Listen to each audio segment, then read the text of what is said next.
I'm honestly overwhelmed by the responses to my story. I know most of you who have read it hate me, and with good reason, but I'm back to set something straight. First of all, Gidget is safe. I've seen to that. I will tell you more about my situation, but this week has been a nightmare, and I'm still waiting to wake up. When I read all your comments, I was honestly horrified. I couldn't understand why you were all so angry with me, but then I read it back what I'd written. It wasn't me. I've had Gidget since she was a puppy, and she'd been my sole companion for years. She's my baby, and I would never hurt her. So, to read my own words, the hate in them, was the worst thing I'd ever experienced. Especially because I couldn't remember writing them. I know there are people out there who are familiar with intrusive thoughts, and I've had the lit version of those occasionally. Who hasn't? But most of the time it has been silly stuff like, why don't you throw your phone into the bathtub? These thoughts I've been having are dark, darker than the corner where my master lives, gloriously dark. The thoughts haven't gone. I'm struggling with them, and so far I'm winning, but I don't know how long I can fight. So let me tell you what I can while I can. When I'd finished reading all the comments on my tale, I had to sit back and consider what was going on.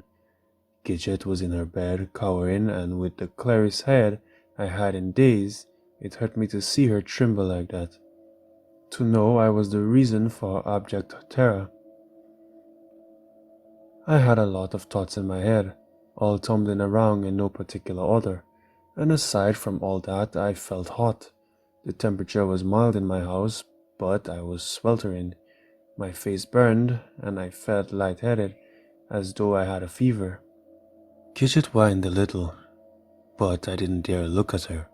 Something strange happened when I looked at her, and I didn't like it. I leaned my scowling head on my hands and tried to think. It wasn't easy thinking. Everything was jumbled and nasty, and I needed some space. The only thing I could think of was my corner. It was cool and quiet there. Nothing mattered there. I heaved myself up and started to walk to the corner.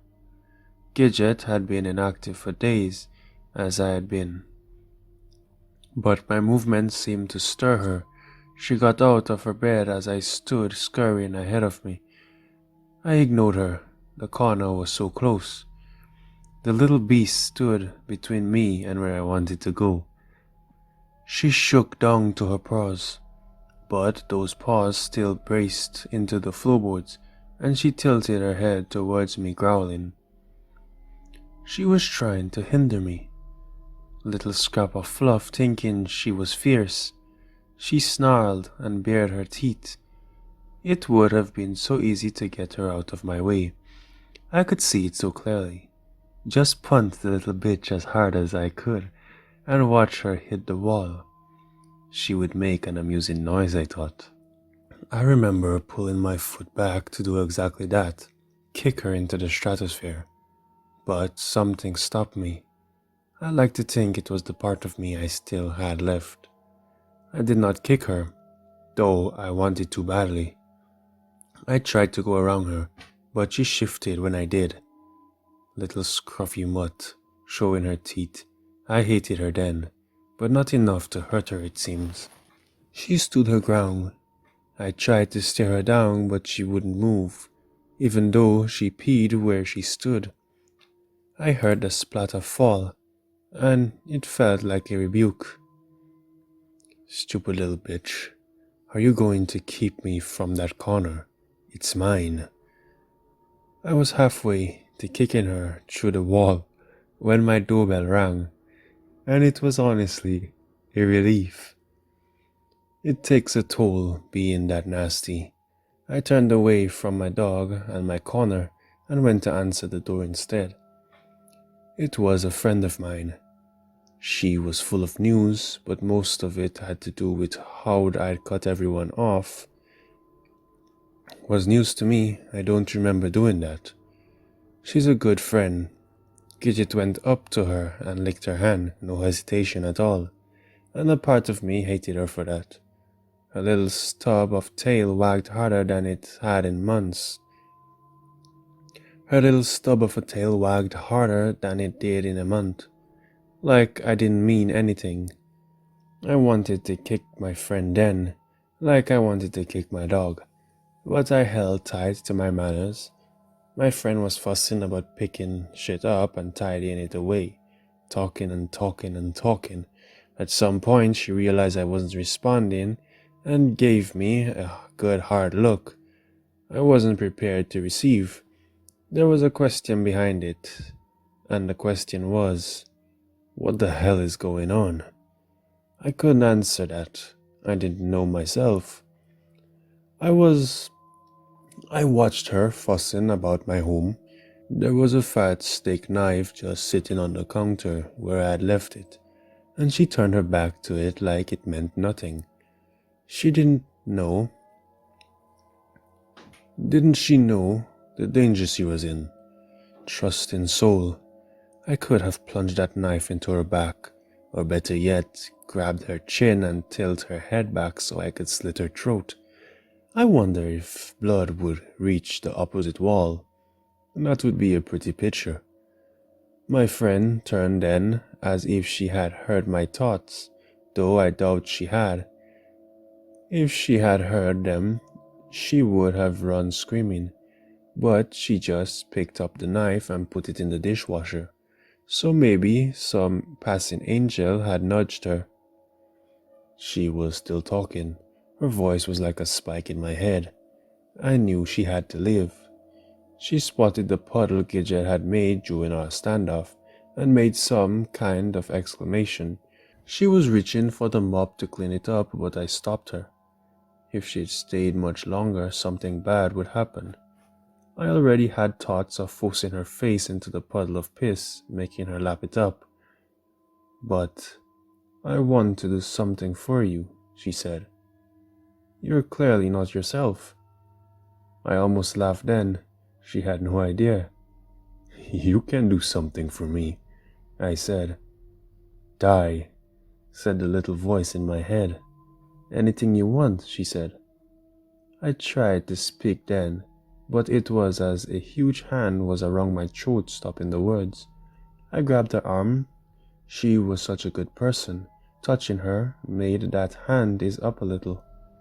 Take Gidget, I said, choking out words. They left a metallic taste in my mouth, but I was glad I had spoken them. I need a break, I told her. My friend looked concerned, and I could tell she was about to launch into some kind of inquisition, but my grip on her arm tightened until it must have hurt her, and her mouth hung open. Take Gidget, I insisted. Please. She took Gidget, packed up her little coat, her leash, her bowl, with her name on it, her toys. She packed the board last. I hoped Gidget would use it once she was out of my vicinity. My friend said a lot before she left, but I was barely able to respond. There was a black fog sweeping into my mind that muffled her words, and the anger was rising to the surface like a bloated corpse. So I nearly pushed her out the door. Gidget looked back at me before the door slammed. I know dogs aren't meant to have facial expression as such, but she looked sad. Maybe that was just my mind translating it. Now they were gone, there was nothing stopping me from following my urges. I went straight to my corner. I walked through Gidget's piss on my way there, felt it soaking into my socks, but I didn't care. I was hot, and everything was too bright. I sat in my corner, my master's corner. I'm sitting there still. It's so dark. I can barely see my phone screen, But I wanted to tell you all, wanted to share what's happening. It's wonderful, you have no idea. If I was a religious person, I would ask you to pray for me, to whatever gods you believe in, but I won't. There is no point. God is dead. Someone just told me that. A ticklish little voice that makes my brain itch, but it makes sense. We are going to have such a wonderful time. He knows where my friend lives now, has plugged the knowledge from my mind, and tomorrow we will pay a surprise visit. The dishwasher will finish soon, and the fat blade knife inside it will be coming with us. Pray for yourselves. We are nearly complete.